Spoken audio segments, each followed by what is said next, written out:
This is going to be a look at two important plays that the Ravens ran in their 16-14 win over the Steelers. It's going to be J.K. Dobbins' 4-yard touchdown run to put the Ravens up 7-0 in the first quarter, and then Gus Edwards' successful 3rd-and-3 run on a one-back power play on a 3rd-and-3 to basically finish the game with about 2 minutes left. Steelers were out of timeout, so it allowed the Ravens to just take a knee and finish the game out.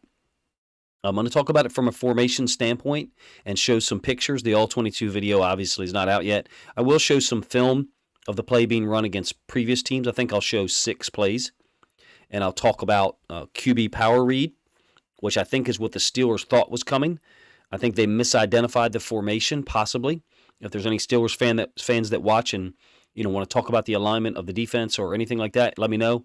I will show some still shots of JK's touchdown run. And I'll, kind of annotate some of that, draw some on the screen with Telestrator, and then I'll use a overhead diagram like this one. Now, this is kind of a amalgamation or combination, I should say, of JK's 4-yard touchdown run and Gus's 3rd-and-3 run to finish the game. So it's a formation I call twin slot B in the structure defensive terminology that I know, and you or other people may have a different terminology and call it something different. We just tried to communicate the halves or the sides of the formation quickly. Twin, in this case to the left, Robinson and Duvernay. Slot to the right, which is Ricard and Andrews. And then B, the running back opposite the tight end, which in this case the tight end is Ricard because of his alignment. So twin slot B. This is not a sweep formation. Now in this diagram that I have here, this is how TJ Watt lined up on the penultimate 3rd-and-3 call to finish the game. Why? Well, 3rd-and-3 is often a pass situation in the NFL, right? But not in that situation, right, where you're trying to run the clock out. But in any case, he's lined up wider than Andrews. Now, on the play I'm getting ready to show you, the still shot of JK's touchdown run, he's almost lined up head up on Andrews. But it's the exact same formation.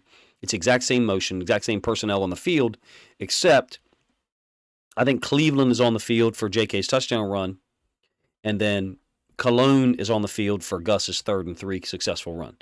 But what I think the Steelers misidentified is they thought it was actually possibly a sweep to Duve. It's never going to be a sweep with the running back on the opposite side. I've never seen anyone run that. And I'm sure there'll be somebody pop up in the comments section and say, "Oh, we run that." I'm sure you don't run it successfully. I'm sure you don't run it 4 or 5 times a game. Most of the time when spread teams run the sweep, they run it to the side of the running back.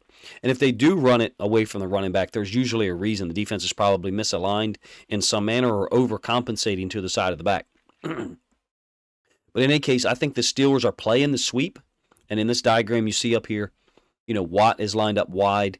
And then the Mike, which I think was Spillane, was also lined up wide. And that's how Powers was able to kick him out. So let's show the still of Dobbins' touchdown run. So here it is in motion. All right, this is the motion by Duve. And they're actually in a nickel alignment. This is one of their inside backers, I think, Jack. And then here's the other one, Bush.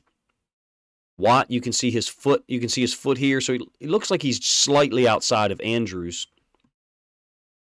And I got to kind of try to avoid, I don't know how it works. I don't know how people show this stuff and don't get copyright. So this is the next shot, the next still. Duvernay is already in motion. There's I guess you want to call it a fake. It's not really a fake. A fake to the motion man. And then we're just, we're blocking everybody down, trying to combo up to the backside guy. Andrews is just turning Watt out, trying to push him, that way, which is where he wants to be anyway, because he sees the sweep motion coming. So he's trying to play it. I'm reversing the order intentionally. I'm using the black screen intentionally, try to avoid detection from, whatever algorithms pick it up. So again, there's Watt on the outside. Duve on the motion hasn't really motioned through, all the way with any threat. So he's kind of just trying to turn up a little bit. Powers has got nobody to pick up. Why? Because that inside backer that I talked about on the previous still. Okay, here's one of the inside backers. He's walked out on the edge because they're in a nickel look. They're 2 OLBs, Highsmith and Watt, 2 defensive tackles, and then here's your 2 inside backers. So they walked up 51 Jack to the weak side to play, their right outside linebacker position. So, we don't need to block him. Now, Stanley on the 3rd-and-3 run by, I don't know why that is on there, why it says reaction video. Just noticed that. That was bad. So Stanley does a great job on the 3rd and 3 to Gus, pinning down on the D tackle and then kicking back on Highsmith on the play that's not shown here. But in this case, the backside guy is Jack. Highsmith is essentially playing backside D tackle. You can see they're really a man down because the other inside backer is over here. They're away from the play. They didn't identify this at all. They didn't identify, and we've ran this before. We've ran this out of this exact look, and I'll show that play in a moment. Big touchdown, the Ravens guys get to go celebrate. So very cool, right? All right, let's show the plays so you can confirm what I'm talking about. All right, here's twin slot A, which is not what I had drawn up initially, right? Twin slot A, running back is on the side of Ricard, who is the tight end. Duve motion, right? So Duve actually might get the ball here. And that's the beauty of the play. Well, the beauty of the play for real is Lamar keeping it and being so dangerous on the keep that he can do stuff like this. But the point is, on the previous play, the back was on this side. We're not going to give it on the sweep with no back to lead. Watch Davis this time. Who, of course, is not with the team here. What's Davis doing? He's leading.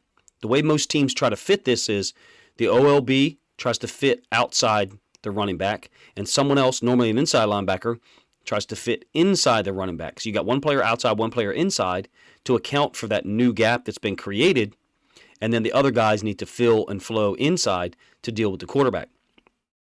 I think the Steelers, on the 3rd and 3 by Gus, I think they believe the formation is actually possibly a sweep, and it's not because the back is on the wrong side. In this formation, the sweep threat is Duve, and the off-tackle threat is Lamar, the quarterback. In the touchdown run by Dobbins and Gus's run, there is no sweep threat. The Steelers, I just don't think are doing a good job identifying the formation, identifying the threats that are there. And you'll see as we go through these plays what I'm talking about. Mirrored view of what you just saw. Now you've got Boyle down here, A-gun, the back is on that side. Where's Duve motioning right to left for the offense, top to bottom on your screen.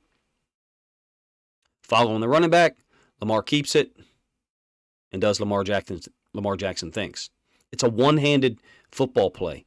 This is also where, like against the Carolina Panthers, we had Demarcus Robinson back here, and we ran that sideline comeback, and Lamar faked it and kicked out this way, and then threw that great pass to Demarcus Robinson. We've got to do that more. That's, in my opinion, that's one of the things we have to do a whole lot more of. But in any case, there's a sweep threat, a real sweep threat, and then an off-tackle threat.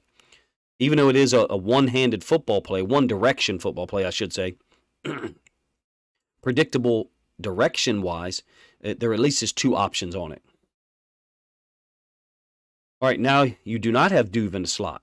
Now you have a tight end over here. So we're going to run this without motion. Well, what's the point? The back is in B-gun. The back is opposite Ricard, who is the actual tight end in terms of alignment. I know Andrews is up to the top side of the screen, and he's running a little bubble. So Andrews is actually a tight end, but you call the formations, or you designate the formations based on how they actually line up. You can see we're just blocking everybody down, pulling, and there's nobody there because Thibodeau has gone upfield to handle the sweep. Easy play, easy money, 16-yard gain, 15-yard gain. Twin slot B again. There's Ricard on the right. Running back on the left is going to be a give to Dobbins. No motion because the slot is a tight end. It's Andrews. The slot is not Duvernay. So this time we're giving it because Thibodeau stepped down. J.K. cuts it back. Short gain. Thibodeau did a nice job of forcing the give read and then tackle on the running back. Shouldn't happen, or shouldn't happen for a 4-yard gain. All right, again, QB power read. Now this time you've got, I think it's Oliver, and Ricard is the running back. And you got Duve up here. He's going to run the motion. Clearly, we're not giving the ball to Ricard. This is, again, a two-option play. The sweep or the keep. Lamar Jackson doing Lamar Jackson things. 10-yard gain. You guys get the point at this point. None of the plays I have shown you have the back on the opposite side of the tight end. And I'll show you one in a minute. This should be easily identifiable. It's one of these situations where it makes me wonder, like, what rules NFL teams have in terms of identifying formations because, I've done this with 12-year-olds. All right, Prochet running the motion. We're clearly not giving it to Prochet on the sweep when we don't throw the ball to him when he's open anyway. But it's a cool play. This is QB counter read. Back to the backside, which is amazing. So we're faking the sweep to Prochet getting the back out of here, and then pulling backside. Now this guy on the backside plays this very well and almost gets a TFL. It's a really cool job by us, at least picking up some yards. I think it's 12. Almost takes it to the house. All right, coming up, let's go to just regular power. All right, what's the difference here? Again, you got Prochet in the slot, so it could be Prochet, could be Duve. We know they're not going to give the ball to Prochet on the sweep anyway. But where's the back? He's on the opposite side. So what play is this? It's just power. It's just one-back power. It's the play we ran to Gus on the 3rd and 3 to win the game or finish the game. Now, I can't show you that play. I mean, I guess I could show you still shots, but I know that's boring. But on that play, Watt, and I'm going to go back to the diagram in a minute. There's no sweep threat, all right? Because there's no back to lead for it. We're not going to hand the ball off to Prochet anyway, but we're certainly not going to hand the ball off to him with no one out there to lead, right? Nonetheless, you're still going to get flow. It's late in the game. Defenses have, been worn down or grinded down a little bit by our run game, and sometimes they get a little undisciplined. So you see that, we do run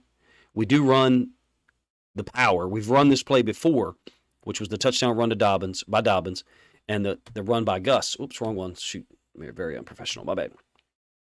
So on this play, the left guard powers, pulls, and he goes and gets the mic, which is Spillane. Because Spillane is almost running out like the ball is going to be given on the sweep. I can't wait to look at the all-22 from the end zone angle. I would be concerned if I was a Steelers fan about them seeing this play earlier in the game, the touchdown run, and then not identifying it late in the game. But as a Ravens fan, I'm impressed that we held this in. I only saw us run it twice. And I could be wrong, but I only saw us run it twice. That we held this in our pocket for the moment we needed it, which was the 3rd and 3. And then we gave the ball to our short yardage back, Gus, to go ahead and pick it up. So that's all great. Here's the part that's not great. How come we're not using it on 3rd and 3 on, I think, the 6th possession when Tyler Huntley gets hurt, and instead we run QB counter read, and our backup quarterback, who today was our starting quarterback, ends up getting hurt on it? I feel like that's needless. I referenced it in the reaction video. And, maybe people didn't appreciate it because I know we just won and it's all positives, apparently. But to me, you shouldn't put a guy at risk who you need today and you might need on Saturday 6 days from now. If this play was successful on the touchdown run and we thought that it was there for us, why couldn't we run it on that 3rd and 3 again? And I don't believe we did. So that's the point I want to make about that again a second time. And I just wanted to show the difference in the formations and why I was trained with the A and B designation so that your players immediately could understand, okay, A, motion to A, meaning this is not what's on the screen. This is motion from B. Okay, it's either one or the other. The kids can memorize, or the players can memorize it and know, all right, this is not sweep, because they're never going to motion from B to a sweep. They're only going to sweep, run sweep, motioning to A. So they can get the running back lead blocking. That's been in the spread systems for decades. I've never seen it. And when I have, it's a bad spread team. And a bad spread team, it doesn't matter anyway because you're going to beat them by 50. So this was my video just talking about the touchdown run by Dobbins and Gus's final run. Can't wait to get the video. I know you guys are excited too. I was excited. I just wanted to do one more video on this before closing out the night. Appreciate you guys' time. Let me know what you think of it. I know it's tough to watch probably with just still shots, but I wanted to show the plays, show how infrequently we run twin slot B and run the power underneath the motion, and how, we never run the sweep out of twin slot B. I don't have it in the database once from the last 2 years. So it makes it kind of difficult to understand how a team like the Steelers would be respecting the sweep when there's no sweep threat. Appreciate you guys' time. Let me know what you think of the video in the comment section.